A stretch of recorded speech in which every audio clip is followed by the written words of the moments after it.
இந்த நாளையும் கர்த்தர் நமக்கு ஆசீர்வதித்து தருவாராக. ஆமென். இந்த நாளிலும் எடுத்துக்கொள்ளுங்கள். எல்லாருக்கும் வேத வசனத்தை வாசிப்பது ஒரு மிகுந்த ஆசீர்வாதம். விசேஷமாய் இந்த நாளில் வாசிப்பது அது இன்னும் நமக்கு ஆசீர்வாதமாய் இருக்கிறது. எடுத்துக்கொள்ளுங்கள். யோவான் 20வது அதிகாரம் அதனுடைய 1வது வசனம். யோவான் 20:1.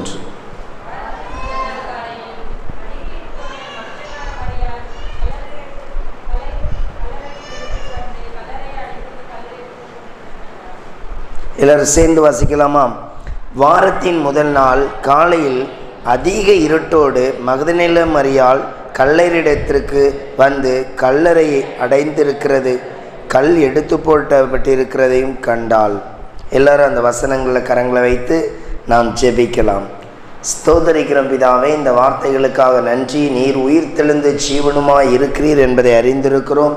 உம்முடைய வல்லமையான வார்த்தைகள் எங்களை இன்னும் அதிகமாய் வழிநடத்தும்படி நீர் எங்களோடு பேசும்படியாய் நாங்கள் விரும்புகிறோம். கர்த்தாவே, எங்களோடு இடைபடும் இந்த காலை வேளை உம்முடைய ஆசீர்வாதம் எங்களை பலனடைய செய்யட்டும். இயேசுவின் நாமத்தில் பிதாவே, ஆமேன், ஆமேன். அல்லேலூயா. இந்த நாளிலும் ஆண்டவர் உங்களை தேவ வார்த்தையினால் உங்களை என்ன பண்ணுவாராக? ஆசீர்வதிப்பாராக. நேற்றைய மாலையில் ஒரு கூட்டம் இருந்தது. உண்மையிலேயே ஒரு பெரிய ஆசீர்வாதம். சிலர் வந்து அதில் என்ன பண்ணீங்க? கலந்து கொண்டீங்க. கர்த்தர் உங்களை ஆசீர்வதிப்பாராக. எல்லாருமே இந்த உயிர்த்தெழுந்த நாள்னா யார் அதிகமாக கவனிப்போம் அப்படின்னா மகதலேனா மரியாள். இவங்களுக்கு தான் ஆண்டவர் என்ன பண்ணார்? முதலாக காட்சி அளித்தார். இந்த காட்சி ரொம்ப சிறப்பு, ரொம்ப நீண்ட நேரம் போகிற ஒரு பகுதி.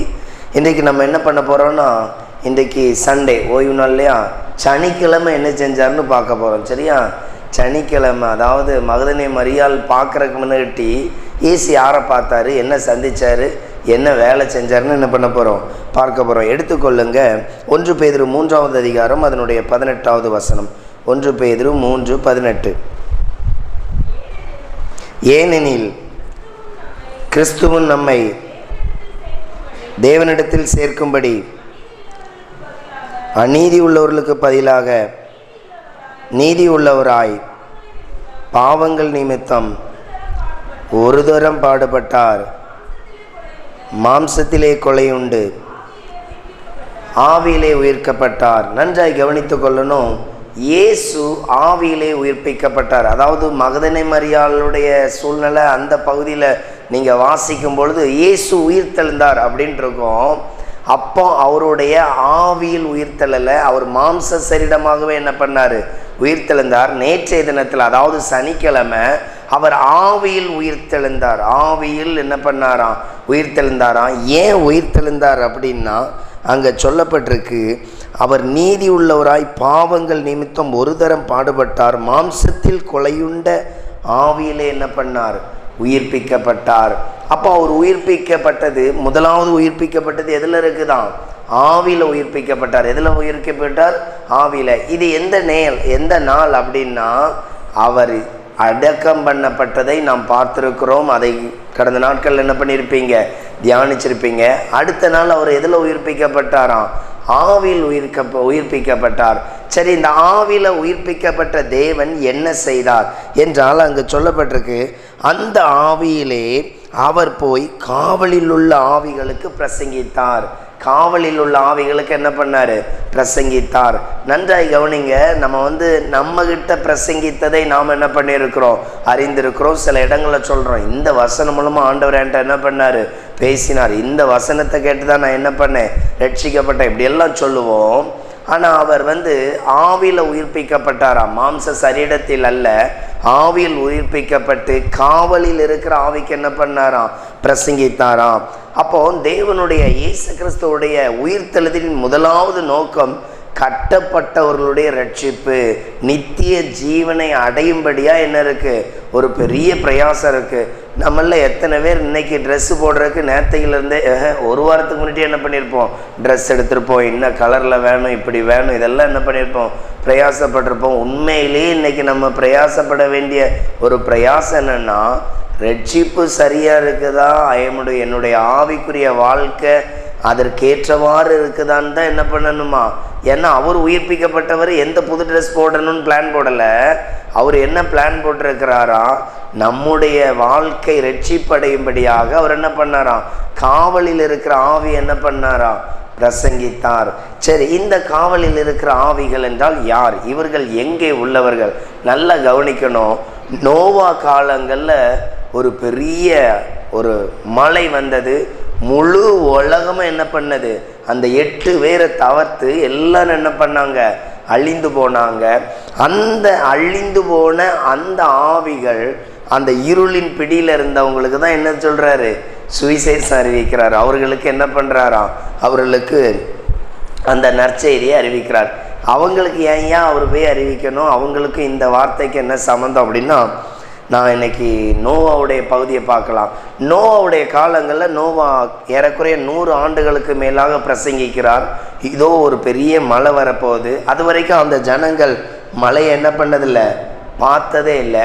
இப்போ அங்கே இருக்கிறவங்களுக்கு இப்படி பிரசங்கித்த உடனே அதை யாரும் என்ன பண்ணலை, ஏற்றுக்கொள்ளலை. நான் சின்ன வயசில் இருக்கிற வரைக்கும் நோவா பேழையை குறித்து எப்படி திரும்ப பிரசங்கிட்டு இருக்கிறேன். நோவா பேழையில் ஏறினவங்க என்ன பண்ணுவாங்க, தப்பித்து கொள்ளுவார். உண்மையிலே நோவா பேழை 100 பேருக்கு ஆயத்தப்படுத்தலை. அவனுடைய ஒரு ஃபேமிலிக்கு மட்டும்தான் அந்த பேழை என்ன பண்ணியிருந்து ஆயத்தப்படுத்திருந்து. ஒருவேளை அது இன்னும் கொஞ்சம் பெருசாக கட்டியிருந்தால் இன்னொரு 10-20 குடும்பத்தை என்ன பண்ணியிருப்பார், ஏற்றிருப்பார். நீங்கள் நல்லா படிச்சிங்கன்னா அநேக மிருக ஜீவன்களும் அந்த 8 பேரும் தான் என்ன பண்ணியிருக்கு, உள்ளே ஏற்றும்படியாக அது ஆயத்தப்படுத்தப்பட்டிருக்கு. அப்போ நோவா காலங்களில் 100 வருஷமாக என்னையா பிரசங்கம் பண்ணார் அப்படின்னா, ஒரு மழை வரப்போது, நீ உனக்குன்னு என்ன பண்ணு, ஒரு பேழையை ரெடி பண்ணு, அதில் உன் ஜீவன் என்ன பண்ணும், தப்பிக்கொண்டு புதிய உலகத்துக்குள்ளே போவோம். பாவம் இல்லாத ஒரு உலகத்துக்குள்ளே என்ன பண்ணுவோம், போவோம். இயேசுவை ஏற்றுக்கொண்டால் நீங்களே எங்கே போவீர்கள், ஒரு நித்திய ஜீவனுக்குள்ளே போவீர்கள். அங்கே இயேசு ஆளுகை செய்வார். இதுதான் இன்னைக்கு என்ன பண்ணுறோம், பிரசங்கம் பண்ணிட்டு இருக்கோம். இயேசுவை ஏற்றுக்கொள், உனக்கு என்ன உண்டாகும், நித்திய ஜீவன் உண்டாகும். அன்றைக்கு நோவா பிரசங்கித்தார், இதோ மழை வரப்போது, நீ ஒரு பேழை என்ன பண்ணு, ஆயத்தப்படுத்து. அந்த பேழையில் நீ வந்தால் ஒரு புதிய உலகத்துக்குள்ள என்ன பண்ண போறோம், போக போறோம். இந்த பிரசங்கத்தை அன்றைக்கு யாரும் கேட்க என்னல்ல, மனதா இல்லை. ஒரு நாள் வந்தது, மழை வந்தது, முழு உலகத்தை என்ன பண்ணிட்டு அதை அழித்து போட்டது. அப்போ அந்த அழித்து போடும் பொழுது ஒரு நாள் மழை வரும் பொழுது நோவாவை என்ன பண்ணியிருப்பானே, யோசித்திருப்பானே, ஒரு உண்மையிலே சொன்ன மாதிரி நோவா சொன்னது போல. ஏன்னா அது வரைக்கும் மழையே பார்த்ததில்லை, இப்படி ஒன்று நடக்கும் அப்படின்னு. மறுபடியும் அந்த மழை 2வது நாளும் அடித்து பெஞ்சுக்கிட்டே இருந்தோன்னு எப்படி இருந்திருக்கும்.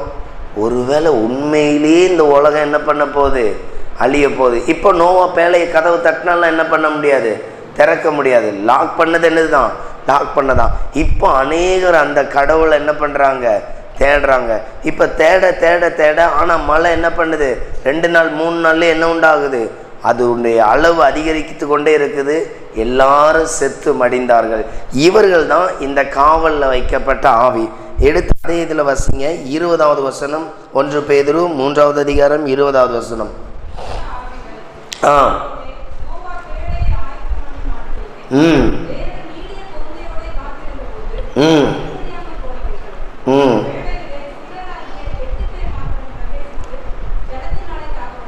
அப்போ நல்ல கவனிங்க. இந்த யார் அப்படின்னா, இவங்க அன்றைய நாட்களில் அன்றைய காலங்களில் அந்த கீழ்ப்படியாத ஒரு சூழ்நிலையில் இருந்ததுனால அத்தனை பேரும் அழிந்து போயினார்கள். அவர்கள் ஒரு என்ன பண்ணுறாங்க, ஒரு பாதாளத்தில் ஒரு அறையில் என்ன பண்ணுறாங்க, கட்டப்பட்டவர்களாக இருக்கிறாங்க. இவர் ஆவியில் உயிர்ப்பித்தார். நம்ம பார்க்குற மகதனே மரியாளுடைய லைஃப்பில் எப்படி உயிர்ப்பித்தார் அப்படின்னா, அவர் மாம்சத்தோடு எழுந்து போனார். இங்கே அப்படி இல்லை, கல்லறையில் தான் என்ன இருக்குது, சரீரம் இருக்குது. ஆவியில் உயிர்ப்பித்து அந்த கட்டப்பட்ட ஆவிகளுக்கு நற்செய்தி என்ன சொல்லியிருப்பாரு, மனம் திரும்புங்கள், பரலோக ராஜ்யம் சமீபமாக இருக்கிறது, ஆண்டவராகிய இயேசு கிறிஸ்துவை ஏற்றுக்கொண்டால் உங்களுக்கு நித்திய ஜீவன் உண்டு. அப்படி இல்லை, உங்களுக்காக நான் இரத்தத்தை சிந்தி விட்டேன், இனி இந்த காவல் உங்களுக்கு என்னல்ல இல்லை என்றுங்கிறதே அந்த செய்தி. புரியுதா உங்களுக்கு? உங்களுக்காக நான் என்ன பண்ணியிருக்கிறேன், ரத்தம் சிந்திட்டேன், உங்களுடைய பாவங்களை நான் என்ன பண்ணிட்டேன், ஏற்றுக்கொண்டுட்டேன். அதான் இயேசு கிறிஸ்துனுடைய பாவ மன்னிப்பு எப்பத்துல இருந்துன்னா, ஆதாம் ஏவாள் காலங்களிலிருந்து நோவா காலங்களிலிருந்து, மோசையின் காலங்களிலிருந்து இன்று வாழ்கிற நமக்காகவும் இனி நமக்கு அப்புறம் வருகிற சந்ததிக்காகவும், ஒருவேளை நாளை தினத்தில் நான் குறைவுள்ளவனாய் காணப்பட்டாலும் என்னை மீட்கும்படியாக அவருடைய சிலுவை அன்பு என்ன பண்ணியிருக்கு, வெளிப்பட்டிருக்கு. அல்லேலூயா. அப்படி ஒரு அன்பு தான் அந்த இடத்துல போய் என்ன பண்றாரு, உங்களுக்காக நான் ரத்தத்தை சிந்திட்டேன்னு சொல்லி அந்த காவலில் இருந்த ஆவிகளுக்கு என்ன பண்ணி இருக்கிறாரு, நற்செய்தி அறிவித்திருக்கிறார். இது அவருடைய முதலாவது ஆவியில் உயிர்ப்பித்தல். புரியுதா உங்களுக்கு? நம்ம எல்லா இடமும் எப்போதான் எப்படிதான் நம்மளுடைய செய்தியை கேட்போம். மகதனை மரியாள் வந்தால் அவர் என்ன பண்ணார், முதலாவது என்ன பண்ணார், தரிசனமானார். அவர்களுக்கு முன்பாகவே பல கோடிக்கணக்கான ஆவிகளுக்கு என்ன பண்ணியிருக்கிறாரு, தரிசனமாகி அங்க இருக்கிற ஆவிகளுக்கு, அதான் சொல்றேன், நோவாவுடைய பிழையில 8 பேர் தான் போக முடியும். அந்த 8 பேர் தான் நோவோட சேர்த்து, வேற யாருக்கும் என்ன கிடையாது, இடம் கிடையாது. அன்றைய ஜனங்கள் ஒருவேளை அவர்களுடைய வாழ்வு அந்த புதிய உலகத்துக்கு போக வேண்டுமானால் அவர்கள் பேழை கெட்ட வேண்டும். இந்த ஜலத்திலிருந்து பாதுகாக்க என்ன பண்ண வேண்டும், பேழையை கெட்ட வேண்டும். இதுதான் அன்றைக்கு நற்செய்தி. இன்றைக்கு நமக்கு என்ன நற்செய்தினா, இரட்சகராகிய இயேசு கிறிஸ்துவை என்ன பண்ணணும், ஏற்றுக்கொள்ளணும். அதனாலதான் இயேசு சொல்றார், என்னுடைய நுகம் எப்படிப்பட்டது, லகுவானது, என்னுடைய நுகத்தை என்ன பண்ணுங்க, ஏற்றுக்கொள்ளுங்க. ஆனால் நம்ம தான் கீழ்ப்படுகிறதே இல்லை. யோசித்து பாருங்க, இன்னைக்கு கூட ஏற்றுக்கொண்டிருக்கிறோமான்னு என்ன சொல்லிடுவோம், ஆமென் ஆண்டவரே அல்லேலூயா அப்படின்னு என்ன பண்ணுவோம், சொல்லிடுவோம். உண்மையிலே இன்னைக்கு காலையில் 3 மணிக்கு எந்திரிச்சு சும்மா ஒரு கூட்டம் அப்படின்னா எத்தனை பேர் வந்திருப்போம், 10 பேர் வந்திருப்போம். அந்த 10 பேர் எப்படி இருக்குமா, அப்படியே ஃபேனுக்கு இந்த சார்ஜ் போயிட்டு அப்படியே என்ன பண்ணோம், அப்படியே பையாக சுற்றிக்கிட்டே இருக்கும். அப்படி தான் என்ன பண்ணோம், நம்ம கண்ணெல்லாம் சுற்றிட்டு இருக்கோம். ஊழியக்கார் அப்படி 4 துண்டாக தெரிவார். இங்கே தானே இருந்தார், கால் இந்த பக்கம் இருக்குது, தலையை காணுமே அப்படின்னு என்ன பண்ணுவோம், தேடுவோம்.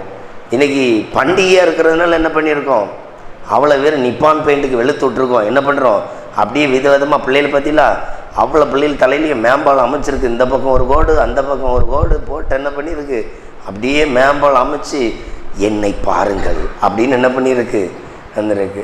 அப்போ கவனித்து பாருங்கள், நம்மளுடைய நேசிப்பு எப்படி தான் இருக்குது, குறைவாக தான் இருக்குது. நம்முடைய நேசிப்பு எப்படி தான் இருக்குது, குறைவாக தான் இருக்குது. தேவன் எதிர்பார்க்கிற ஒரு நேசிப்பு நித்திய ஜீவனை பெறத்தக்கதாக நம்மளை என்ன பண்ணணுமா, ஆயத்தப்படுத்தணும், நித்திய ஜீவனை. அதனால தான் அந்த பேழையிலிருந்த அன்றைய ஒரு உலகமே அழிந்து விட்டது. அந்த ஜனங்களுக்கு தான் நற்செய்தி என்ன பண்ணுறாரு, அளிக்கிறார். அந்த நற்செய்தியினுடைய செயல் என்ன அப்படின்னா, உங்களுக்காக நான் என்ன பண்ணிட்டேன், ஜீவனை கொடுத்துட்டேன். இன்று முதல் இந்த கட்டப்பட்ட இல்லத்திலிருந்து உங்களுக்கு என்னது, விடுதலை. நீங்கள் என்னோடு எங்கே இருப்பீங்க, பரதேசியில் இருப்பீர்கள். புரியுதா உங்களுக்கு? அப்ப இந்த நற்செய்தியை ஆண்டவர் என்ன பண்றாரு, முதலாவது கொடுக்கிறார். இது நோவாவின் நாட்களில் இருந்த அந்த ஜனங்களுக்கு காவலில் வைக்கப்பட்ட அவர்களுக்கு என்னது, அந்த சுவிசேஷம். இதனுடைய தெளிவு எங்க இருக்கு பாருங்க, எடுத்துக்கொள்ளுங்க. 1 பேதுரு 4வது அதிகாரம் 6வது வசனம்.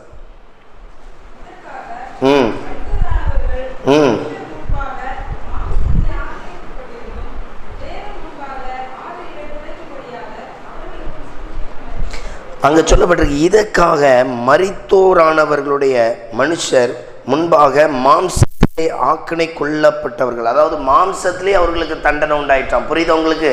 நோவா பேழையை கட்டின அந்த நாட்கள்ல அவங்களுக்கு ஆவிலெல்லாம் தண்டனை கிடையாது. இன்னைக்கு யோசிச்சு பாருங்க, நம்ம பாவம் செஞ்சா வாழ்க்கை பூரா நல்லா வாழ்ந்துட்டு ஒரு நாள் என்ன பண்ணிடுறோம், மரித்து போயிடுறோம். நமக்கு எப்படி பனிஷ்மெண்ட்டு, ஆவியில பனிஷ்மெண்ட். புரியுது உங்களுக்கு?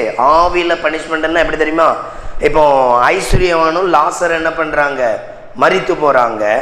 இதில் 2 பேருமே செத்துட்டாங்க. இப்போது அந்த ஐஸ்வர்யவான் நரகத்தில் நடக்கிறான், பாதாளத்தில். அங்கே சொல்கிறான், அவனுடைய விரல் நுனியிலேருந்து எனக்கு என்ன பண்ணுங்க, ஒரு செட்டு தண்ணி அனுப்புங்க, அதனால என் நான் என்ன பண்ணுறேன். இப்போ அதில் பார்த்தீங்கன்னா அவனுக்கு எதில் பனிஷ்மெண்ட் நடக்குது, அமைதியாக இருக்கும்படியாக நாங்கள் வேண்டிக் கொள்கிறபடியால் நாங்கள் இப்பொழுது எதையும் திறப்பதே இல்லை. எதில் அவனுக்கு பனிஷ்மெண்ட் கொடுக்குது, அவன் ஆவியில்.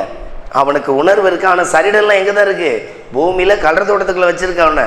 ஆனால் அங்கே என்ன கிடக்குது, அவனுடைய சரீரம். அப்போ புரிஞ்சிச்சா, இதில் இந்த நோவா காலத்தில் உள்ள ஜனங்களுக்கு எதில் பனிஷ்மெண்ட் கொடுக்கப்பட்டிருந்தான், மாம்சத்தில். கண்ணுக்கு முன்னால தண்ணி பழுகி பெருகுது. எப்படி உயிரை விட்டுருப்பான் பாருங்க. ஆண்டவரே, பேழையை கட்ட மறந்ததற்காக எங்களை மன்னி, ஒரு விஷயம் மழையை எப்படியாவது நிறுத்திடுங்க, ஒரு 2 நாள் 2 நிமிஷத்துல என்ன பண்ணிடுறேன் சொல்லியிருப்பாங்களா, சொல்லியிருக்க மாட்டாங்களா? அதனால தான் அவங்களுக்கு மாம்சத்தில் பனிஷ்மெண்ட்டாம். அன்றைய காலங்களில் அந்த ஜனங்களுக்கு மாம்சத்தில், நோவாவின் நாட்களில் உள்ள ஜனங்களுக்கு மாம்சத்தில். இன்னைக்கு நமக்கு எங்கே பனிஷ்மெண்ட் கொடுக்கப்படுகிறது? ஆவியில். அப்போ நமக்கு அங்கே சொல்லப்பட்டிருக்க அந்த வார்த்தையை மறுபடியும் படிக்கிறேன் பாருங்க. இதற்காக மரித்தோர் ஆனவர்கள் மனுஷருக்கு முன்பாக மாம்சத்திலே ஆக்குனைக்குள்ளாக என்ன பண்ணாங்க? பட்டிருந்தும் தேவனுக்கு முன்பாக ஆவிலே பிழைக்கும்படி அவர்களுக்கு சுவிசேஷம் என்ன பண்ணார்? அப்ப புரிஞ்சச்சா? இந்த நற்செய்தி முதல்ல இயேசு யாருக்கு போய் கொடுத்தாரு? யாருக்கு கொடுத்தாரு? பாவத்தில் இருந்த நோவின் காலத்தில் உள்ள ஜனங்களுக்கு முதல் நற்செய்தி. புரியுதா உங்களுக்கு?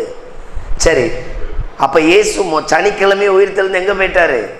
ஆவியில. அங்க போய் என்ன பண்ணாரு? காஸ்பல் அறிவிச்சார். ஏன்? இவங்களாம் எதுல தண்டனை பெற்றவங்களாம்? மாம்சத்துல தண்டனை பெற்றவங்க. புரிஞ்சவங்களுக்கு? அங்க போய் புலம்பிருப்பா. அங்க போய் எப்படி இருந்திருக்கும்? அந்த சாவு கண்ணுக்கு முன்னால என்ன பண்ணியிருக்கோம்? கொஞ்சம் கொஞ்சமா எழும்பின அவர்கள் அங்க இருக்கிறவர்களுக்கு என்ன பண்ணாரு? காஸ்பல் அறிவிச்சாரு. இப்போ அவங்க எல்லாரும் மீட்கப்பட்டாச்சு. இனி அடுத்த நாளுக்கு என்ன பண்ண போறோம்? வரப்போறோம். எடுத்துக்கொள்ளுங்க. மீண்டும் அடுத்த நாளில் தேவன் என்னென்ன காரியங்கள் செய்தார் என்று என்ன பண்ண போறோம்? பார்க்க போகிறோம். எபேசியர் 4வது அதிகாரம் 8வது வசனத்தையும் படிங்க. நம்ம அப்படியே அடுத்த பகுதி போகலாம்.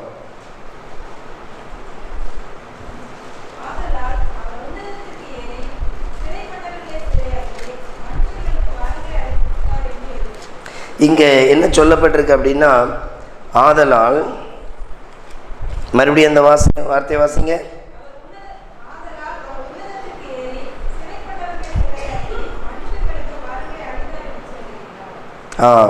சிறைப்பட்டவர்களை சிறையாக்கி மனுஷர்களுக்கு வரங்களை என்ன பண்ணாரு?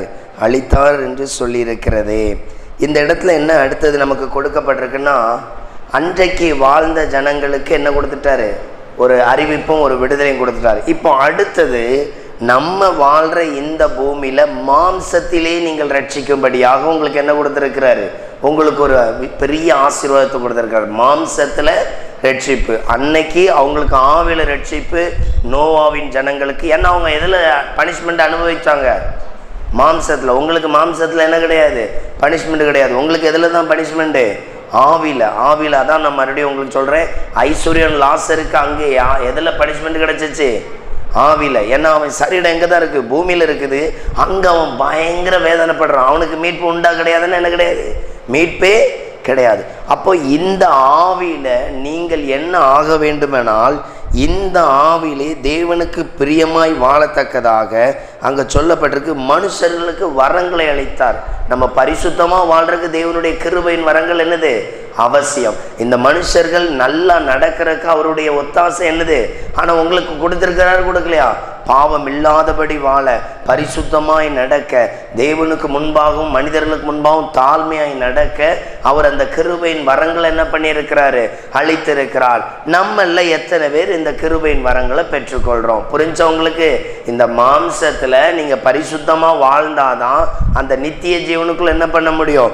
நோவாவின் நாட்களில் அந்த ஜனங்கள் எப்படி வாழ்ந்தாங்க அப்படின்னா, பாவமாக வாழ்ந்தாலும் அவர்களுக்கு ஒரு கிருபையின் நாட்கள் கிடைத்தது. எப்படி? அங்கே 40 நாள் மழை. ஒருவேளை அந்த 40 நாள் மழைக்கு பதில் ஒரு நொடி பொழுதில் சோதோமில் இறங்கின அக்கினி இறங்கி இருக்குமானால் மனம் திரும்பி இருக்க வாய்ப்பு உண்டா? கிடையவே கிடையாது. அந்த ஜனங்கள் திரளாய் இருந்தாலும் பூமி பழுகி நிரம்பினாலும் அவர்களுக்கு ஒரு கிருபை எப்படி அளிச்சாராம்? 40 நாள் மழை. அந்த 40 நாள் மழையில் ஒருவேளை நம்மளே அந்த இடத்துல இருந்திருப்போம்னா என்ன பண்ணியிருப்போம்? என்ன மழையை பார்த்ததில்ல, இப்போ மழை வர ஆரம்பிச்சோன்னு கொஞ்சம் சந்தோஷமாக இருந்திருக்கும். ஏன் இப்போ மழைன்னு ஒன்று வந்திருக்கு அப்படின்னு. இன்னொரு அடுத்த பக்கம் என்ன இருந்திருக்கும்? அங்கங்கே தண்ணி கெட்ட ஆரம்பிச்சோன்னா என்ன வந்திருக்கும்? பயம் வந்திருக்கும். அப்போ யோசிச்சு பாருங்க, இதே போல் அந்த பயம் அவர்களை என்ன கொண்டு வந்துருச்சு? அந்த ஃபைனல் மணி நேரத்தில் அவர்களுக்கு என்ன கொடுத்துருச்சு?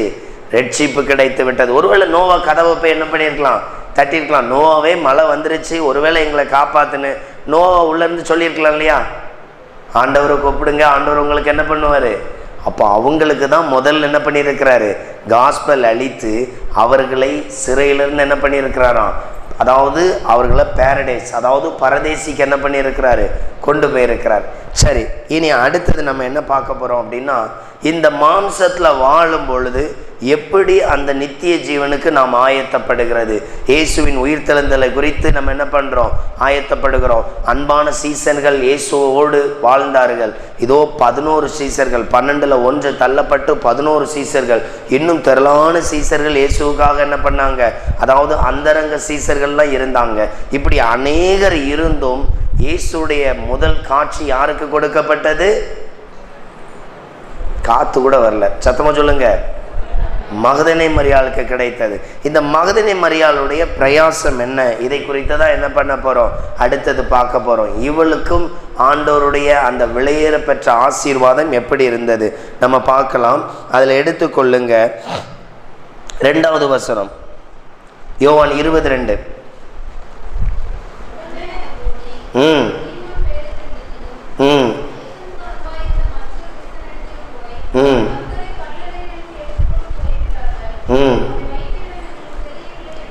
யோசிச்சு பாருங்க, அதிகாலையில் கல்லறைக்கு போயிருக்கிறா. போயிட்டு அங்கே போய் பார்த்தா இயேசுடைய சரீரத்தை காணும். கல்லறை திறந்தா இருக்க, இயேசுடைய சரீரத்தை காணும். அது உடனே அங்கேருந்து என்ன பண்ணுறா? நேர சீசர்களுக்கு போய் சொல்கிறா. அதில் 2 பேரை தான் மென்ஷன் பண்ணியிருக்கோம். ஒன்று பேதுரு, இன்னொன்று அன்பான சீசன் யார்? யோவான். இவங்க 2 பேர்ட்டு சொல்கிறா, இயேசுடைய சரீரத்தை என்ன பண்ணோம்? காணோம். நாங்கள் அங்கே போய் பார்த்தோம், எடுத்துகிட்டு போயிட்டாங்க. அப்போ நல்ல கவனிங்க, அவர் கல்லறை, அதாவது இயேசு கிறிஸ்து அந்த பாதாளத்தில் இருந்த அந்த ஒர்க்கு முடிஞ்சு அடுத்தது எங்கே வந்துட்டார்? அப்போ பாதாளத்தில் எத்தனை பேருக்கு காஸ்பல் பண்ணியிருப்பார்? அப்படியே கற்பனை பண்ணி பாருங்க. அவர் பூமியில் இருக்கும் பொழுது யூதர்களுக்கும் இஸ்ரவேலினுடைய குடும்பங்களுக்கும் அவர் என்ன பண்ணார்? காஸ்பல் அறிவித்தார். பாதாளத்தில் அன்றைக்கு வாழ்ந்த கோடி கோடி கோடி ஜனங்களுக்கு என்ன பண்ணியிருக்கிறாரு? காஸ்பல் அறிவிச்சிருப்பார். அது எவ்வளோ பெரிய பிரசங்கமாக இருந்திருக்கும். எத்தனை பேருக்கு அதை என்ன பண்ணியிருப்பார்? அப்போ அதெல்லாம் முடிச்சுட்டு அந்த அவ்வளோ பெரிய ப்ராசஸ் எவ்வளோ நாள் தான் நடந்திருக்கணும்? சனிக்கிழமை மட்டும்தான். எவ்வளோ நாள் தான் நடந்திருக்கணும்? சனிக்கிழமை மட்டும்தான். அந்த ப்ராசஸ் முடிஞ்ச உடனே அடுத்த நாள் எங்கே வந்தாச்சு? இப்போ அவர் உயிர் தெழுந்தாச்சு, சரீரத்தை காணும்.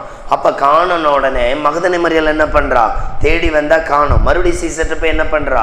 சொல்கிறா. சொன்ன உடனே சீசர்கள் அங்கே என்ன பண்ணுறாங்க? ஓடி வர்றாங்க. அவங்க ஓடி வந்து பேதுரு அங்கே போய் என்ன பண்ணுறான்? முந்தி கல்லறைக்குள்ளே போய் பார்க்குறான். இல்லைன்னொன்னே மறுபடியும் போயிட்டான். இல்லைன்னொன்னே என்ன பண்ணிட்டான்? மறுபடியும் போயிட்டான். இந்த வார்த்தையை நீங்கள் நல்லா கவனித்து பாருங்கள். பெண்களுக்கும் இதில் இருக்கிற சீசர்கள் 2 பேருமே இவர்கள் இயேசுவை பின்பற்றின தேவ பிள்ளைகளாக இருந்தாங்க. அவர்கள் சீசருங்கிற ஒரு அங்கீகாரத்தோடு இருந்தாங்க. ஆனால் 2 பேரில் பார்த்தீங்கன்னா யார் அதிகமாக இதில் காத்திருந்தாங்கன்னா இந்த மகதலேனை மரியாள் தான் என்ன பண்ணாங்க? காத்திருந்தாங்க. இப்போ கவனித்து பாருங்கள், இந்த 2 பேருக்கும் அன்பு இல்லையா அப்படின்னா, எப்போவுமே ஆண்கள் ஒரு காரியத்தை நடக்கலைன்னா என்ன பண்ணிடுவாங்க? எஞ்சி போயிட்டே இருப்பாங்க. பெண்கள் மட்டும்தான் அழுது ஜோம் பண்ணி, ஆண்டவரே இதை தராமல் நான் எங்களை என்ன பண்ணுறதில்ல, விடுறதில்லன்னு என்ன பண்ணிடுவாங்க? உருண்டுருவாங்க. நான் ஒரு முறை ஒவ்வொரு டைமும் வாரந்தோறும் ஒரு சர்ச்சுக்கு போய் ஜோம் பண்ணுற பழக்கம் உண்டு. நார்வேயில் ஒரு பெரிய சர்ச்சு. அப்போது அந்த சர்ச்சில் பார்த்திங்கன்னா ஒவ்வொரு புதன்கிழமையும் வெள்ளிக்கிழமையும் நான் ஒரு இடத்துக்கு கூட்டம் முடிச்சுட்டு வரும்பொழுது அந்த சர்ச்சில் கம்பல்சரி என்ன பண்ணுவேன்? ஒரு 1/2 hour இருந்து என்ன பண்ணுவேன்? ஜோம் பண்ணுவேன். இது என்னுடைய பழக்கம். அப்போ அந்த சர்ச்சுக்கு வரும்பொழுது சிலரை அந்த டைமிங்கில் எப்போதுமே காலையில் என்ன பண்ணுவாங்க? சிலர் ஜோம் பண்ணுவாங்க. அதில் அவங்க ஜோம் பண்ணுற இடம் முழுவதும் தண்ணீராக இருக்கும். அந்தளவுக்கு அழுது அந்த இடத்த நினச்சி வச்சுருப்பாங்க. உண்மையிலே நானும் அழுதெல்லாம் ஜோம் பண்ணுவேன். ஆனால் இந்த அளவுக்குலாம் என்ன பண்ண முடியாது. அந்த இடம் முழுவதும் கண்ணீர்னால என்ன பண்ணியிருக்கோம்? நான் ஒவ்வொரு டைமும் அவங்க நான் முன்னால் போய் ஜோம் பண்ணுவேன், அவங்க பின்னால் இருந்து ஜோம் பண்ணுவாங்க. அது ஒரு பெரிய சர்ச்சு. இதுக்கு ஒரு 20 மடங்குக்கு, இதுக்கு ஒரு 30-40 மடங்கு என்ன பண்ணோம்? பெருசாக இருக்கும். உள்ளேயே ஒரு 2000 பேர் என்ன பண்ணலாம்? உட்காரலாம். அப்போது அவங்களுடைய அந்த ஜெபம் அந்த இடம் முழுவதும் அப்படி கண்ணீர்னால நிறைஞ்சிருக்கும். அவங்களுக்கு என்ன பிரச்சனைன்னு தெரியாது. நான் ஒவ்வொரு டைமும் அதை கவனிப்பேன். உண்மையிலே எனக்கு அதை எப்படி தெரியும் தெரியுமா? இவங்களை பரலோகம் இல்லை, இயேசுவே இவங்க முழங்கால் போட்டோன்னு பக்கத்தில் உட்காந்துருவார். இவங்க முழங்கால் போட்டோன்னே யார் உட்காந்து பார்த்துருவா? இயேசு. அந்த அளவுக்கு ஜோம் பண்ணுவாங்க. அவங்க சத்தம்லாம் வராது. அப்படியே அந்த கண்ணீரின் அழுகை மட்டும் என்ன பண்ணோம்? கேட்டுக்கிட்டே இருக்கும். அப்போ கவனித்து பாருங்கள், ஒரு பெண்கள் சில காரியத்துக்கு ப்ரேயர் பண்ண ஆரம்பிச்சிட்டாங்க அப்படின்னா அவங்களுடைய ஜெபம் அவ்வளோ மென்மையாக தேவனுடைய இருதயத்தை என்ன பண்ணிடும்? இறங்க பண்ணிடும். அந்த அளவுக்கு என்ன பண்ணுவாங்க? ஜெபம் பண்ணுவாங்க. அப்போ இந்த மகதலேனை மரியாள், முதல்ல மகதலேனை மரியாளுக்கு யாரை கர்த்தர் அனுப்பினார் எடுத்து வாசிங்க. அங்கே சொல்லப்பட்டிருக்கு. 12வது வசனத்தை படிங்க.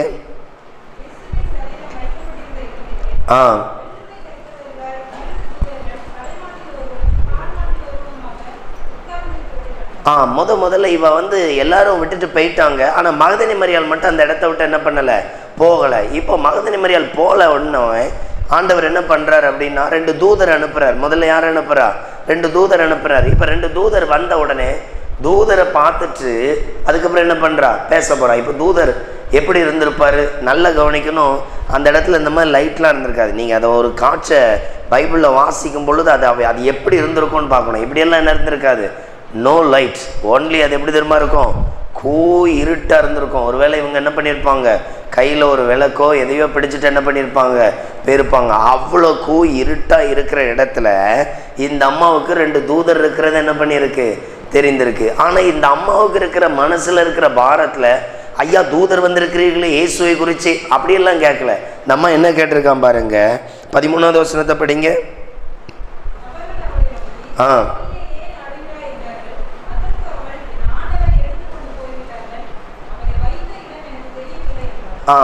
வந்திருக்கிற 2 பேரும் தூதர் எங்கே இருக்கிறாங்கன்னா அவரை அடக்கம் பண்ண அந்த இடத்துல இருக்கிறாங்க. அப்போ கூட இவளுக்கு என்ன வேலை செய்யலை, யாரப்பா இது, கல்லறைக்குள்ளே 2 பேர் என்ன பண்ணுறாங்க. ஏன்னா ஆல்ரெடி சீசர்லாம் வந்துட்டு போயிட்டாங்க. அப்போ உள்ளே வந்துட்டு போகும்பொழுது உள்ளே யாருமே இல்லை. முதல்ல இவ பார்க்கும் பொழுது அங்கே யாருமே இல்லை. அப்போ இப்போ 2 பேர் வந்திருந்தா யார் தான் வந்திருக்கணும், தேவனுடைய தூதர்கள் வந்திருக்கணும். ஆனால் இவளுக்கு அது கூட தெரியல. மறுபடியும் என்னதான் அவங்க இப்போ கேட்குறாங்க, நீ யாரப்பா தேடுற? அவ சொல்கிறான், அவள் வச்ச இடம் எனக்கு என்ன பண்ணலை, தெரியவில்லை என்றால். அப்போ இவளுடைய இருதயம் முழுவதும் என்ன நிறைஞ்சிருக்கு தெரியுமா, இயேசு இயேசு இயேசு. அப்போ நம்மளுடைய வாழ்க்கையில் எந்த அளவுக்கு இயேசுவை பின்பற்றுறோம், அந்த கண்ணுமுக்கு தெரியாமல் என்ன பண்ணுறாங்க, அந்த இயேசுவை தேடுறாங்க. நல்லா கவனிங்க. ஒரு முறை ஒரு ஒரு ஒரு இறந்த இடத்துல நடந்த ஒரு சம்பவத்தை பார்த்தேன். அப்போ பார்த்தீங்கன்னா அந்த பையனை அவங்களுடைய மத முறைப்படி ஒரு மாதிரி அந்த சப்பரம் மாதிரி ஒன்று ரெடி பண்ணி அதில் என்ன பண்ணியிருக்கிறாங்க, வைத்திருக்கிறாங்க. அந்த பையனை பார்த்தா ரொம்ப யங் ஸ்டேஜ் போல் தெரிஞ்சிச்சு. ஏன்னா ஒரு 14 வயசு. ஏன்னா அதனுடைய சைஸு அதெல்லாம் சின்னதாக இருந்துச்சு. அப்போ அதனுடைய தாய் அந்த அந்த எடுத்துகிட்டு கொண்டு போன அந்த அந்த சரீரத்தை என்ன பண்ணுறாங்க, எடுத்து கொண்டு போகிறாங்க. அது ஒரு மெயின் ரோடு, நாகர்கோவில் பட்டணத்தில் அது ஒரு மெயின் ரோடு. இந்த அம்மா அங்கேருந்து அந்த அவனை தூக்கிட்டு போனோன்னே வெளியேருந்து அப்படியே அழுதுகிட்டே ஓடி வந்து அந்த நடு ரோட்டில் மயங்கி விழுந்துருச்சு. அந்த நடு ரோட்டில் என்ன பண்ணிருச்சு, மயங்கி விழுந்துருச்சு. என்ன மயங்கி விழுந்துருச்சு அப்படின்னா, அதுக்கு இனி பிள்ளை அவ்வளோதான், பிள்ளை அவ்வளோதான். பிள்ளை நீ என்ன பண்ணாது, அம்மா எனக்கு காஃபி தாங்க, அம்மா எனக்கு இந்த ட்ரெஸ்ஸை துவைச்சி போட்டுருங்க, அம்மா எனக்கு ஒயிட் ஷர்ட் எடுத்தாங்க, அம்மா எனக்கு ஸ்கூல் பேக்கில் இன்னொன்று இந்த பொருளெல்லாம் காணும், இப்படி சொல்கிறதுக்கு அந்த பையன் இல்லை, இனி இல்லை. அதாவது ஒரு லைஃப்பில் இனி இனி அவ்வளோதான் அப்படின்னு சொல்கிற அந்த வாழ்க்கை இருக்குல்ல, இதை ஜீர்ணிக்கவே முடியாது, இதை என்ன பண்ண முடியாது, ஈடு கொடுக்கவே முடியாது. மகதலேனை மரியாளுக்கு இயேசு கூட எல்லா இடத்துலையும் போகிறது மாத்திரம் இல்லை, இயேசுவோடு அவ்வளோ உறவு வைத்தவள் தான் இந்த மகதலேனை மரியாள். அன்பினால் ஒரு நல்ல தகப்பனை போல அவருடைய நேசத்தினால் நிரப்பப்பட்டவள், அவருடைய வல்லமையை உணர்ந்தவள், அவருடைய வார்த்தையினால் அவள் நிரப்பப்பட்டவள். வெறும் மகதலேனை மரியாள் இயேசுவோடு இருந்த ஒரு 12 பேரை போல் அவள் ருசித்து பார்க்கல. அவள் அவ்வளோ அதிகமாக என்ன பண்ணியிருக்கிறா. அதை எங்கேருந்து பார்க்கலாம் அப்படின்னா, எடுத்துக்கொள்ளுங்க லூக்கா 8வது அதிகாரம் அதனுடைய 2வது வசனத்தை வாசிங்க, பார்க்கலாம். வேகமாக வாசிங்க.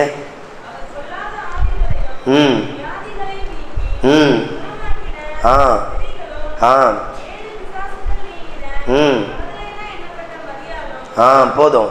அங்க பிசாசு பிடித்த இடத்திலிருந்து விடுவிக்கப்பட்டவள் தான் இந்த மகதலேனை மரியாள். அதனால இயேசுடைய அன்பை அதிகமாய் ருசித்தவள், அவருடைய அன்பினால் நிரப்பப்பட்டவள். அவளால் அதை என்ன பண்ண முடியல. அதனால தான் யாருமே இப்போ இல்லை. ஆனால் அந்த மகதலேனை மரியாள் ரிட்டர்ன் போகவே இல்லை. ஏன் அப்படின்னா அந்த அந்த அந்த காட்சியோ, ஏன்னா அந்த அன்றைக்குள்ள ஒரு சடங்காச்சுற முறைகள் உண்டு. சில காரியங்களை அந்த 3வது நாள் செய்வாங்க. ஆனால் இன்னைக்கு செய்ய வந்திருக்கிற சரீரத்தை காணின உடனே ஆல்ரெடி அவர் கூடயே எல்லா இடத்துலையும் அலைந்தவள் ஊழியம் செய்திருக்கிறாள், தன்னுடைய வீட்டுக்கு வந்திருக்கிறார், தன்னுடைய சகோதரன் என்ன பண்ணியிருக்கிறாரு, உயிரோடு எழுப்பியிருக்கிறார். இப்படி அவங்க குடும்பங்களில் இயேசு அவ்வளோ உறவு வைத்திருக்கிற ஒரு அன்பு உள்ள ஒரு குடும்பத்தில் ஒரு நபராய் காணப்பட்ட அவர் சரீரம் இல்லைன்னொன்னு அதை இன்னும் என்ன பண்ண முடியல, அவளால் ஜீர்ணிக்க முடியல. இப்போ தூதன் சொல்கிறான், என்னத்தை தேடுறா, அவரை காணுங்க, அவரை காணுங்க. அதனால தான் ஒரு ஆள் மரித்து விட்டால் அதுக்கப்புறம் ஒரு குறிப்பிட்டுக்கு அப்புறம் அந்த சரீரம் அங்கே தான் இருக்கும். இங்கேருந்து அழுதுகிட்டே சொல்லுவாங்க, தம்பி எந்திரிச்சு வந்திருப்பா. ஒரு முறை ஒரு 8ஆம் கிளாஸ் பையன் கிட்னி ஃபெயிலியரில் இறந்து போயிட்டான். அவனுடைய இறந்த அன்னைக்கு நைட்டு ஒரு 2 மணிக்கு இறந்துருக்கிறான். நான் 1:30 வரைக்கும் என்ன பண்ணியிருக்கிறேன், ஜோம் பண்ணியிருக்கிறேன். ஜோம் பண்ணிவிட்டு படுத்த ஒரு அரை மணி நேரத்தில் ஒரு புது நம்பர்லேருந்து ஃபோன் வருது. நான் தூக்கத்தில் என்ன பண்ணுறேன், எடுத்து ஆன் பண்ணிட்டு அல்லோ ப்ரைஸ் லார்ட் அப்படின்னு அந்த அரைக்குறை தூக்கத்தில் சொல்கிறேன். அப்போது ப்ரைஸ் லார்டு பிரதர் அஜய்க்கு கை நாடி நின்றுருச்சு அப்படின்ட்டார். அப்படியா, என்னாச்சு, அவனுக்கு உடம்பு சரியில்லைன்னு ஆஸ்பத்திரிக்கு கூப்பிட்டு போனோம். அப்படியா, எந்த ஆஸ்பத்திரிக்கு கூப்பிட்டு போனீங்க? இந்த ஆஸ்பத்திரிக்கு. நான் நேற்றைக்கு கூட பார்த்தேனே, நல்லா தானே இருந்தான். ஆமாம், இப்போ கொஞ்சம் முடியலன்னு சொல்லி கொண்டு போனால் அங்கே கை நாடி நின்றுருச்சு, அதனால் நாங்கள் வீட்டுக்கு கொண்டு வந்துட்டுருக்கோம் அப்படின்னு. அப்படியா அப்படின்னு சொல்லிட்டு ஃபோனை வச்சுட்டார். நான் அப்போ தான் கொஞ்சம் கொஞ்சமாக எனக்கு அந்த தூக்கம் என்ன பண்ணுது, தெளிவாகுது. அஜய்னு என் கூட ஒருத்தன் இருந்தான், என் கூடவே சுற்றிக்கிட்டு இருப்பான், ஊழியத்துக்கெலாம் வருவான். அவன் தான் இறந்துட்டான்னு சொல்லி அந்த நைட்டில் மறுபடியும் எனக்கு தூக்கம்லாம் வரல, கை கால்லாம் படபடப்பாக இருக்குது. ஐயோ, அஜய் நம்ம கூட தானே இருந்தான். அப்புறம் அப்படியே சிந்திச்சுட்டு தான், அஜய்க்கு ஏதாவது ஆச்சுன்னா பக்கத்தில் இருக்கிற கவர்மெண்ட் ஆஸ்பத்திரி தானே கூப்பிட்டு போவாங்க, 30 கிலோமீட்டர் 40 கிலோமீட்டருக்குள்ளே ஆஸ்பத்திரி கூப்பிட்டு போக மாட்டாங்களே. அப்புறம் தான் யோசிக்கேன், ஓ இந்த கிட்னி ஃபெயிலியர் ஆன பையன். அடுத்த நாள் காலையில் அந்த பையனை ஃபீஸர் பாக்ஸில் வச்சுருக்கு போயிருக்கிறேன். அந்த இடத்துல பக்கத்து ரூமில் வச்சுருக்கேன். ஏன்னா ஒரே பையன்தான், அந்த வீட்டில் ஒரே பையன்தான். அந்த தாயால் அதை தாங்கிக்கவே முடியல. அந்த அம்மா சொல்லுது, தம்பி எந்திரிச்சு வந்திருப்பான், நான் ஒன்று என்ன பண்ணணும், பார்க்கணும், என்னை விட்டு என்ன பண்ணிடாத, போயிடாத. அந்த தாயாரால் அந்த பையன் இறந்து 5-6 மணி நேரம் ஆச்சு. ஆனால் தாயாரால் அதை என்ன பண்ண முடியல, அதை நம்பவோ ஏற்றுக்கொள்ளவோ முடியல. அந்த அம்மா சொல்லுது, தம்பி எந்திரிச்சு வந்திருப்பான், நான் ஒன்று என்ன பண்ணணும், பார்க்கணும், நீ என்னை விட்டுட்டு என்ன பண்ணிடாத, பெய்யாத, நீ என் கூட இருப்பேன்னு சொன்னல. இவ்வளோ ஒரு பாரம் இருந்திருக்கும் இல்லையா. இயேசு கூடையே அலைந்த, இயேசு கூட ஒன்றா சாப்பிட்ட, இயேசு கூட ஒன்றா பழகின அந்த மகதலேனா மரியாளுக்கு எவ்வளோக்குள்ள இயேசுக்கு மேலே அன்பு இருந்திருக்கும். விடிய காலம் இன்னும் வெளிச்சமாகலை, அவளால் தாங்கியிருக்கவே முடியாதுல்ல. அந்த இடத்துல மிகுந்த பாரத்தோடு இருந்திருப்பா. என் இயேசுடைய சரீரத்தை பார்க்க வந்தேன், என் இயேசுடைய அன்பை பார்க்க வந்தேன், என் இயேசு இல்லைங்க. அந்த 2 தூதர்கிட்டையும் சொல்கிறான், என் இயேசுவை காணும், என் இயேசுவை என்ன பண்ணும், காணும். அவ்வளோக்குள்ள அந்த மகதலேனா மரியாளுக்கு தேவன் மேலே இருந்த ஒரு அளவில்லாத அன்பு. உண்மையிலே நம்ம இன்னைக்கு வந்திருக்கிறோம் அப்படின்னா ஒரு சடங்காச்சரியம், ஒரு குறிப்பான இன்றைக்கு இயேசு உயிர்த்தெழுந்தாருங்கிற ஒரு பண்டிகை கொண்டாடுறோம். உண்மையிலே இன்னைக்கு அந்த மகதலேனா மரியாளை போல நம்ம அன்பு வச்சிருக்கிறோமா, அவளை போல நாம் நேசிக்கிறவங்களா இருக்கிறோமா? ஆண்டவர் பிதாவுடைய சித்தத்தை நிறைவேற்றும்படி தான் அவர்களை விட்டு போனார். ஆனால் அவளுக்கு அதெல்லாம் தெரியாது. அவள் இயேசுவோடு வைத்திருந்த உறவும் அன்பும் அவ்வளோ பெரியது. எங்கள் வீட்டில் இருந்த எங்கள் இயேசு இறந்துட்டாருங்க, எங்கள் கூட ஒன்றா சாப்பிட்டாரு. என் சகோதரன் மரித்து போகும் பொழுது அவர் என்ன பார்த்தான்னு சொன்னார், நீ விசுவாசித்தா தேவனுடைய மகிமையை காண்பாய். இந்த அளவுக்கு இயேசு ஒரு விலையேற பெற்ற அன்பை என்ன பண்ணியிருந்தார், காண்பித்திருந்தார். கவனித்து பாருங்க. இந்த அன்பை இழந்ததுனால தான் அவளால் என்ன பண்ண முடியல, தாங்க முடியல. அடுத்து அங்கே என்ன நடந்துச்சாம் பாருங்க. 14வது வசனத்தை வாசிங்க.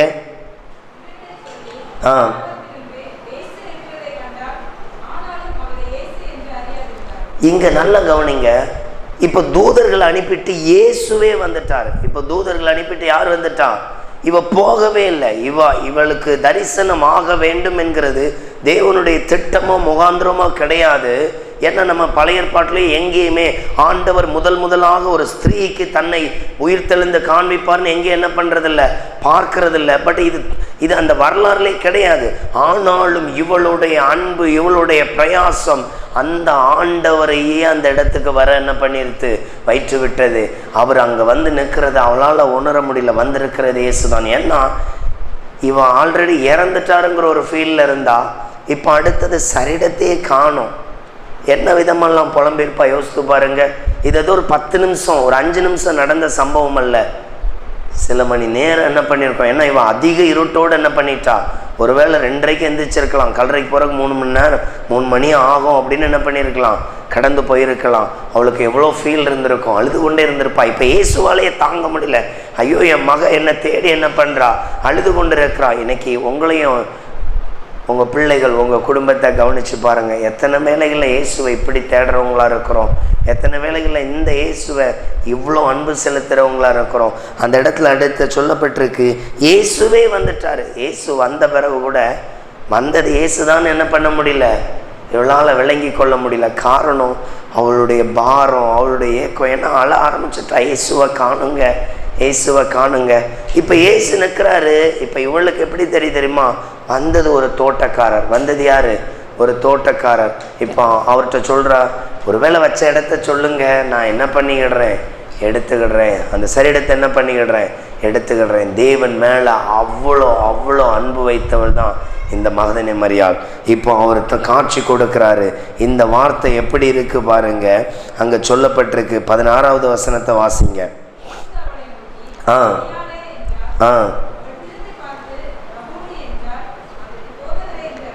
இந்த இடத்துல சொல்லப்பட்டிருக்கு, இயேசு மகதனை மரியாளை பார்த்துட்டு மரியானே என்று சொன்ன உடனே அவள் அடுத்த வார்த்தை என்ன சொன்ன தெரியுமா, ரபுனி, போதகரே என்று என்ன பண்ணா. ஏன் அப்படி கூப்பிட்டான்னா, இப்போ என் இயேசுக்கு மட்டும்தான் இந்த வார்த்தை என்ன பண்ணோம் தெரியும். இது என்னுடைய இயேசுடைய சத்தம், இது என்னை நேசிக்கிற என் தகப்பனுடைய சத்தம், இது என்னை உண்டாக்கின என் சிருஷ்டிகருடைய சத்தம், எனக்காக ஜீவன் கொடுத்த என் இயேசுடைய சத்தம் என்கிற அந்த சத்தத்தை என்ன பண்ணா விளங்கி கொண்டாள். விளங்கி கொண்டதுனால சொல்லுகிறாள், போதகரே என்று என்ன பண்ணா கூப்பிட்டாலாம். இன்றைக்கு கவனித்து பாருங்க, அவளுக்கு கிடைத்த இந்த ஆசீர்வாதம் விலையேற பெற்றது, விலையேற பெற்றது. இந்த ஆசீர்வாதம் விலையேற பெற்ற ஒரு நன்மை. அங்க பார்த்து சொல்ற, போதகரே. எவ்வளோ ஒரு சந்தோஷம் இருந்திருக்கும்ல அவளுக்கு. அதை பார்த்த உடனே அவளுக்கு சந்தோஷம் தாங்க முடியல. இயேசுவை ஒருவேளை கட்டி அணைத்து கொள்ளும்படியா என்ன பண்றா, பிரயாசப்படுறா. அவன் சொல்றான், நான் இன்னும் பிதாவிட்ட என்ன பண்ணல, போகல. நான் இந்த வேளையில் இங்கே எந்திரிச்சு வந்திருக்கவே மாட்டேன். நான் ஒருவேளை சீசர்களை பார்க்க சென்றிருக்கலாம். ஒருவேளை நான் இந்த இடத்துக்கு வந்ததுக்கு காரணம் என்ன தெரியுமா, நான் பாதாளத்துல இருந்து என்ன பண்ணேன், அங்க இருக்கிற ஆளுக்கு நற்செய்தி அறிவித்து கொண்டிருந்தேன். இங்க வந்ததற்கு முகாந்திர காரணம் என்ன தெரியுமா, உன்னுடைய அன்பு. நீ என்னை தேடி இந்த இடத்துல அழுத கண்ணீர் என்னை பாதாளத்துலேருந்து உடனே இங்கே என்ன பண்ணிட்டு கொண்டு வந்தது. நான் மீண்டும் உயிர் தெழுந்தேன் தான். ஆனால் முதல்ல உனக்கு வெளிப்படுத்தணும்னு எனக்கு என்ன இல்லை, சித்தம் இல்லை. என்னுடைய பிரதான நோக்கம் இல்லை. நான் சீசர்களுக்கு உயிர் தெழுவேன் என்று என்ன பண்ணேன் சொல்லியிருந்தேன். ஆனால் உனக்கு கொடுக்குற அந்த காட்சிக்கு காரணம் என்ன, அவள் மேல் வைத்திருந்த அன்பு. இன்றைக்கு ஒருவேளை நமக்கும் அந்த ஜீவனுள்ள தேவன் நமக்கும் அந்த நித்திய ஜீவனை வைத்திருக்கிறார். இறுதியாய் ஒரு வசனத்தை வாசிக்கலாம். மத்தேயு 28:20 வாசித்து நாம் அப்படியே ஜெபிக்க போகிறோம்.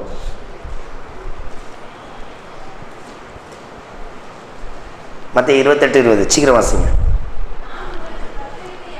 நான் உங்களுக்கு கட்டளையிட்ட யாவையும் அவர்கள் கை கொள்ளும்படி அவர்களுக்கு உபதேசம் பண்ணுங்கள். இதோ உலகத்தின் சகல நாட்களிலும் நான் உங்களுடனே இருக்கிறேன். இது சகல சீசர்களுக்கும் எல்லா ஜனங்களுக்கும் அவருடைய பின்பற்றின எல்லா பிள்ளைகளுக்கும் இதோ எங்கிருக்கிற நமக்கும் கொடுக்கிற ஒரு வார்த்தை, நான் உங்களோடு இருக்கிறேன், நான் உங்களோடு இருக்கிறேன். மரித்த உயிர்த்தெழுந்த அந்த ராஜா இன்றைக்கும் நமக்குள்ளே இருக்கிறார், நம்மோடு வாசம் செய்கிறார். நான் அவர் சொல்றாரு, என் கட்டளைகளை என்ன பண்ணு, கைக்கொள். அவர் கொடுத்த கடைசியான கட்டளை என்னன்னா, சகல ஜனங்களை எனக்குன்னு என்ன பண்ணுங்க, சீசராக்குங்க. சகல ஜனங்களை எனக்குன்னு என்ன பண்ணுங்க, சீசர்களாக்குங்க. அந்த மகதனை மரியாளோடு சொன்ன இல்லை அன்றைய சீசர்களோடு சொன்ன அதே வார்த்தையை இன்று அதிகாலையில் நமக்கும் சொல்லுகிறார். நீங்கள் எனக்காக என்ன பண்ணுங்க, சகல ஜனங்களை என்ன பண்ணுங்க, சீசர்களாக்குங்க. நான் உங்களோடு இருக்கிறேன். ஒரு நாள் மத்திய வானத்தில் நம்ம என்ன பண்ண போகிறோம், முகமுகமாக பார்க்க போகிறோம். நான் சீக்கிரமாக உங்களோட என்ன பண்ணுவேன், வரப்போகிறேன். அப்படியே முழங்கால் படியிடலாமா? ஒரு சிறிய ஜெபங்களை ஏறெடுக்கலாம். அப்படியே முழங்கால் படியிட்டு கொள்ளுங்க. ஆண்டவரே, இந்த உயிர்த்தெழுதலின் பண்டிகை நாட்களில் உம்மை நோக்கி பார்க்கிறோம் அப்பா. உங்கள் கிருபையின் இரக்கங்களுக்காய் ஸ்தோத்திரம் ஆண்டவரே. இந்த வெளியேற பெற்ற ஆண்டவரே இந்த நல்ல நாளுக்காக நன்றி செலுத்துகிறேன். எங்களுக்காய் மரித்து 3ஆம் நாளில் உயிர்த்தெழுந்தீங்க ஏசப்பா. ஆண்டவரே, மகதனை மரியாள் தன்னை விட்டு எடுபடாத நல்ல பங்கை தெரிந்து கொண்டாளுங்கிறத அந்த கடைசி நேரத்தில் எங்களால் புரிந்து கொள்ள முடிகிறது ஆண்டவரே. இப்படிப்பட்ட இந்த வெளியேறப்பட்ட ஆசீர்வாதம் நாங்களும் பெற்றுக்கொள்ளணும். எங்களோட வாங்க ஆண்டவரே, எங்களோட பேசுங்க ஏசப்பா. உம்முடைய சித்தம் செய்யணும் ஏசப்பா. அந்த ராஜாவை நோக்கி பார்த்து ஸ்தோத்திரம் பண்ணுங்க பார்க்கலாம். எவ்வளோ பெரிய ஆசீர்வாதத்தை அந்த சகோதரி பெற்றுக்கொண்டார்கள், எவ்வளோ பெரிய நன்மையை பெற்றுக்கொண்டார்கள். இன்றைக்கு நீங்களும் ஆண்டவருடைய பிள்ளைகள் தாங்க. உங்கள் மேலே இயேசுக்கு அவ்வளோ அன்பு இருக்கும். என் பிள்ளைகள் என் சித்தத்தை செய்யணும். ஆவியில கட்டுண்டவர்களுக்கு கூட விடுதலை கொடுத்துட்டாரு. ஏன்னா அவங்க மாம்சத்துல பனிஷ்மெண்ட் பெற்றிருந்தாங்களாம். நமக்கு ஆவியில பனிஷ்மெண்ட். நமக்கு கொடுக்கப்பட்ட இந்த கொஞ்ச காலத்தை கர்த்தருக்குன்னு பயன்படுத்தணும். அவருக்கு சாட்சியாய் வாழ வேண்டும். அவருடைய வார்த்தை அநேகருக்கு சொல்லுகிற பிள்ளைகளாய் மாற வேண்டும். ஆண்டவர் உங்களையும் என்னையும் அதை எதிர்பார்க்கிறார். அந்த ராஜாவை நோக்கி பார்த்து சொல்லுங்க, தகப்பனே, நீர் ஒருவரே எனக்கு நல்லவரப்பா. நீர் ஒருவரே எனக்கு நல்லவரப்பா. நீர் ஒருவரே எனக்கு நல்லவர் ஆண்டவரே. இந்த விலையேற பெற்ற அன்பை இன்னும் நான் ருசிக்கணும் ஆண்டவரே. இன்னும் நான் அந்த அன்பை ருசிக்கணும் ஆண்டவரே. உங்க பாதத்தில் ஒப்பு கொடுக்க இந்த கல்வாரி அன்பு விலையேற பெற்று, இந்த கல்வாரி அன்பு விலையேற பெற்றது, இந்த கல்வாரி அன்பு விலையேற பெற்று அந்த கல்வாரி அன்புக்காக உம்மை ஸ்தோத்தரிக்கிறேன் ஆண்டவரே. எனக்காய் ஜீவனை கொடுத்து மீண்டும் 3ஆம் நாளில் உயிர்த்தெழுந்த அந்த ஜீவனுள்ள அன்பை நினைத்தருளுகிறேன் ஆண்டவரே. என்னை ஒரு விசை கூட உம்முடைய சித்தத்தின்படி நடத்தும் ஆண்டவரே. உம்முடைய சித்தத்தின்படி நடத்தும் ஆண்டவரே. உம்முடைய அன்பு விளையேற பெற்றது. எங்கள் ஒவ்வொருவரையும் தரை மட்டும் தாழ்த்துகிறேன். கர்த்தருடைய கிருபை வெளிப்படட்டும். எல்லா பிள்ளைகளையும் வாழ்த்தி ஒப்பு கொடுக்கிறேன். இந்த பண்டிகை நாட்கள்லையும் ஒரு சித்தம் செய்கிற பிள்ளைகளாய் மாற உதவி செய்யுங்க. இயேசு கிறிஸ்துவின் நாமத்தில் பிதாவே, ஆமென்.